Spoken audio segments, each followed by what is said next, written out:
آپ کیا دیکھ رہے ہیں؟ بھارت عالمی تنہائی کا شکار ہو رہا ہے؟ جو آبادی تھی اس کو ایسا شخص لیڈ کر رہا ہے جس نے ٹوٹل بیانیہ جھوٹ پہ بنایا، اور پاکستان نے بڑی سخت وارننگ دی ہے کہ افغانستان اب طے کر لے کہ اسے پاکستان چاہیے یا دہشت گرد ٹی ٹی پی کے تناسل لوگ چاہیے۔ میں اس پر تفصیل سے بات کروں گی۔ Major general retired Tariq Rashid صاحب ہمارے ساتھ موجود ہیں۔ سر مجھے یہ بتائیں کہ پہلے تو بھارت کو پاکستان کے ہاتھوں شکست ہوئی، پھر اس کے بعد گودی میڈیا نے ایک بیانیہ بنانے کی کوشش کی اور تمام تر الزامات پاکستان پر، پاکستان کی حکومت پر لگانے کی کوشش کی، اور وہ بیانیہ بھی فلاپ ہو گیا، اور پھر چابہار سے بھی بھارت کی چھٹی ہو گئی، اور اب آپ دیکھیں کہ بھارتی میڈیا خود اس بات کا اعتراف کر رہا ہے کہ جو بیانیہ ان کی جانب سے بنایا جا رہا تھا وہ صرف اور صرف بغض کی بنیاد پر تھا۔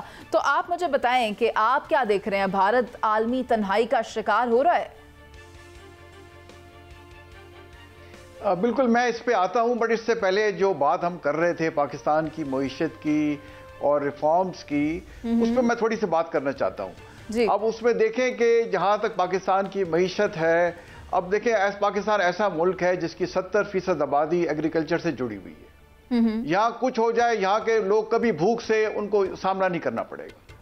اچھا، ابھی آپ کو بتایا گیا پورے ملک کو کہ 68% آف پاکستان معدنیات سے بھرا ہوا ہے، اور ٹرمپ جیسے پریزیڈنٹ نے پاکستان سے ریسنٹلی $500 ملین کا کرٹیکل منرل ریئر ارتھ میٹلز کا اور کرپٹو کا معاہدہ کیا ہے۔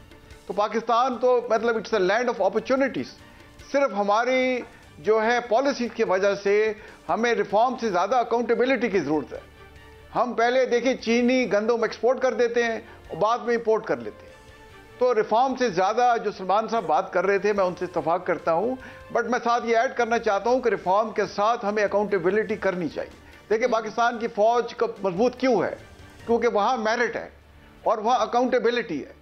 وہاں صرف وہ شخص اوپر جا سکتا ہے، ترقی کر سکتا ہے جو میرٹ میں دوسروں سے بہتر ہو، اور اس میں ٹرانسپیرنسی ہے، اور اگر کسی کے خلاف کسی قسم کی چیز سامنے آتی ہے تو قانون فوراً حرکت میں آتا ہے، اسے سزا دی جاتی ہے۔ اب باقی ہمارے جو ادارے ہیں جس میں جوڈیشری ہے، جس میں پولیس ہے، جس میں بیوروکریسی ہے، جس میں باقی چیزیں ہیں، FBR ہے، ان میں کوئی اکاؤنٹیبلٹی نہیں ہے۔ تو جب تک ان میں شفافیت نہیں آئے گی، اکاؤنٹیبلٹی نہیں ہوگی، تو ہمیں شاید ترقی نہیں کر سکیں گے۔ ہمیں اس سے سیکھنا ہوگا پاکستانی افواج سے، پاکستانی افواج کے سسٹم سے، اور اس سے سیکھ کے باقی اداروں کو بھی مضبوط کرنا ہوگا۔ اب جہاں تک انڈیا کا تعلق ہے، دیکھیں انڈیا میں اب ان کے اندر سے ایک میجورٹی جو ہے اپوزیشن کے علاوہ ان کے سینئر آفیسر اور ایون جنرل کہہ رہے ہیں کہ ہم نے اتنا جھوٹ بولا، ہمارے 1.5 ارب کے جو آبادی تھی اس کو ایسا شخص لیڈ کر رہا ہے جس نے ٹوٹل بیانیہ جھوٹ پہ بنایا، اور اتنا جھوٹ بولا۔ اور آج کل کے میڈیا کے دور میں دیکھیں زیادہ عرصے تک آپ جھوٹ نہیں چھپا سکتے، اور دنیا میں بھی رام رام کر کے پھرتے رہے اور وہاں اسٹیٹ سپانسر ٹیررزم کرتے رہے۔ اور ایون سعودی عربیہ کے ساتھ دیکھیں، پرنس محمد بن سلمان نے 2023 میں سعودی عربیہ کا دورہ کیا، ان سے کے ساتھ بھی انہوں نے کوئی جوائنٹ ڈیفنس کمیٹی بنائی ہوئی تھی، اور ان کے ساتھ بھی اسٹریٹجک پارٹنر کو کونسل بھی اور اس طرح کی مختلف انہوں نے ایگریمنٹ کیے ہوئے تھے، اور ان کے چیف آف آرمی اسٹاف نے بھی سعودی عربیہ کا دورہ کیا، ان کے ساتھ وہ لینڈ اور نیول ایکسرسائزیں کر رہے تھے۔ بٹ جیسے کہتے ہیں نا کہ you can not fool all the persons all the time. جی، اور پھر ان کا بیانیہ جب جھوٹ کا سامنے آیا، پوری دنیا نے دیکھا، اور جیسے پاکستان نے ان کو عبرتناک شکست دی، اور جب چابہار کا جیسے آپ نے بڑا پرٹیننٹ ذکر کیا، وہاں بھی انڈیا ایکسپوز ہوا کہ وہاں چابہار میں اپنے انجینئرز، اپنے ٹریڈرز، بزنس مین ڈالے ہوئے تھے، اور وہ ساری خبریں اسرائیل کو دے رہے تھے، اور اسرائیل نے چن چن کے ایران کی قیادت کو ٹارگٹ کیا جو انفارمیشن راک ایجنٹ وہاں سے دے رہے تھے۔ تو انڈیا بری طرح سے دنیا کے سامنے ایکسپوز ہوا۔ جیسے آپ کو پتہ ہے کہ دنیا میں کچھ لوگ پلان کر رہے ہوتے ہیں، بٹ آسمان پہ قرآن شریف میں لکھا ہوا ہے اللہ تعالیٰ بھی اپنی پلاننگ کر رہا ہوتا ہے، اور پاکستان اسلام کے نام پہ بنا۔ پاکستان طارق صاحب، جہاں آپ بھارت کے ایکسپوز ہونے کی بات کر رہے ہیں، وہاں میں اس کا ذکر بھی کیا جائے اگر فتنہ الہندوستان کا، جہاں افغانستان میں آج گل رحمان ہلاک ہو گیا ہے، اور یہ BLA کا جو آپ دیکھ لیں سرکردہ تھا پاکستان میں دہشت گردی کے معاملات، خواہ وہ جعفر ایکسپریس کا انسیڈنٹ ہو، وہ کوئٹہ ریلوے اسٹیشن پر اٹیک ہو، اسٹاک ایکسچینج پر اٹیک ہو، وہاں گوادر PC پر اٹیک ہو، ان سب میں ملوث رہا، ان تمام تر دہشت گرد کارروائیوں کا وہ حصہ رہا، انہیں لیڈ کرتا رہا۔ لیکن سلمان عابد صاحب، آپ دیکھیں کہ آج یہ پتہ چل گیا ہے کہ افغانستان کی سرزمین پاکستان کے خلاف استعمال ہو رہی ہے اور فتنہ الہندوستان یعنی انڈیا سپانسرڈ ٹیررزم پاکستان میں بھی ہو رہا ہے. آپ یہ دیکھ لیں آج کی کارروائی 17 تاریخ کو وہ ہلاک ہوا تھا. اس پہ تو کوئی شک نہیں ہے, کوئی دو رائے نہیں ہے. ہم بار بار یہ موقف دہراتے رہے, ہماری سیاسی قیادت بھی اور عسکری قیادت بھی, کہ پاکستان میں جو دہشت گردی ہو رہی ہے اس کے تانے بانے جہاں افغانستان سے ملتے ہیں وہیں بھارت کی سہولت کاری مالی طور پر بھی اور انتظامی طور پر بھی وہ موجود ہے. اور اسی لیے بار بار ہم کہہ رہے ہیں کہ پاکستان کے اندر اگر دہشت گردی کا خاتمہ کرنا ہے تو افغانستان کے ساتھ ہمارے تعلقات درست ہونے چاہیے. اور پاکستان نے بڑی سخت وارننگ دی ہے کہ افغانستان اب طے کر لے کہ اسے پاکستان چاہیے یا دہشت گرد ٹی ٹی پی کے تناسب لوگ چاہیے. تو اس لیے فیصلہ کن موڑ پہ تو ہم پہنچ گئے ہیں, لیکن مسئلہ یہ آ رہا ہے کہ یہ جو بھارت اس وقت ایک سیاسی تنہائی کا شکار ہوا ہے اور جس طرح سے اس کی پسپائی ہوئی ہے انٹرنیشنل دنیا میں بھی اور اپنی ڈومیسٹک پالیٹکس میں بھی, لیکن اس کے باوجود وہ پراکسی وار کرنے سے باز نہیں آ رہا. آج بھی اس کی یہ پراکسی وار افغانستان میں افغان حکومت کے ساتھ مل کر جاری ہے. اور دوسری طرف وہ بھارت امریکہ کے ساتھ اپنے تعلقات کو یا امریکہ اپنے بھارت کے ساتھ تعلقات کو ریوزٹ کرنے کی باتیں کر رہا ہے. وہ چائنا کی طرف بھی گئے ہیں, وہاں اور بھی دیگر ممالک کے ساتھ بھی اپنے آپ کو وہ جیسے کہتے ہیں نا ریسٹور کرنے کی کوشش کر رہا ہے اپنی پوزیشن کو. لیکن پاکستان کے لیے چیلنج رہے گا اور وہ چیلنج پاکستان کے لیے افغانستان ہے.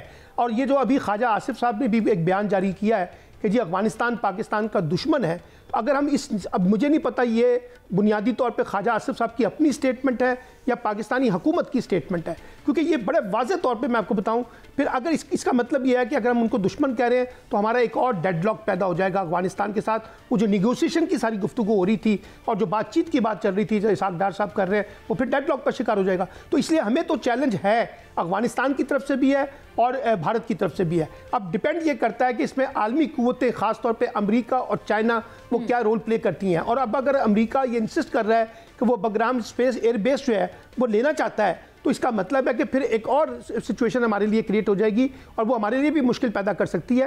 اس لیے پاکستان کو بہت زیادہ سینسیٹیو اپنی ریجنل پالیٹکس میں ہونا پڑے گا اور اپنے کارڈ زیادہ بہتر طریقے سے کھیل لیں. تو شہزاد حسن بٹ صاحب آپ کو کیا لگ رہا ہے ان دونوں فرنٹس پر, خواہ وہ افغانستان کا فرنٹ ہو یا وہ انڈین فرنٹ ہو, ہم کس طرح دیکھیں گے کہ ہم امن کو مینج کریں گے؟ کیونکہ ہم نے بھارت والے معاملے میں تو دیکھ لیا, سندور لگانے چلا تھا بھارت ہمیں, لیکن پوری دنیا نے دیکھا کہ پاکستان نے بھارت کو سندور لگایا. دوسری جانب یہ جو افغان سرزمین پاکستان میں دہشت گردی کے لیے استعمال ہو رہی ہے, اس اینڈ پر ہم کس طرح سے پیس ریسٹور کریں گے, مجھے یہ بتائیے گا.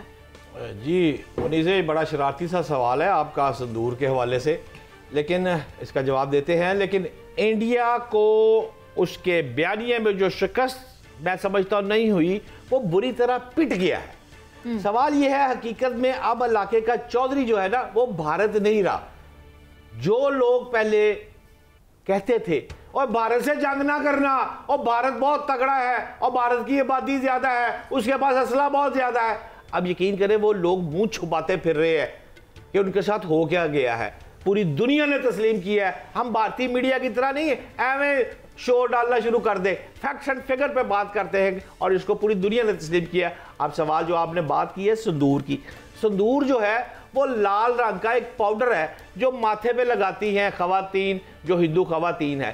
لیکن اب تو بھارت بیوہ ہو گیا نا, اب تو وہ نہیں لگائے گا سندور, اب تو اس کے منگل سوتر اترنے کی باری آ گئی ہے. اب تو سندور بہت پیچھے رہ گیا ہے منیزے. اب تو صورتحال یہ ہے جنگی سفارتی, اور اب میں آپ کو خبر دیتا جاؤں کھیلوں میں بھی اگر آپ غور کریں گی تو وہاں بھی بری طرح اجڑ گیا ہے, پٹ گیا ہے بھارت.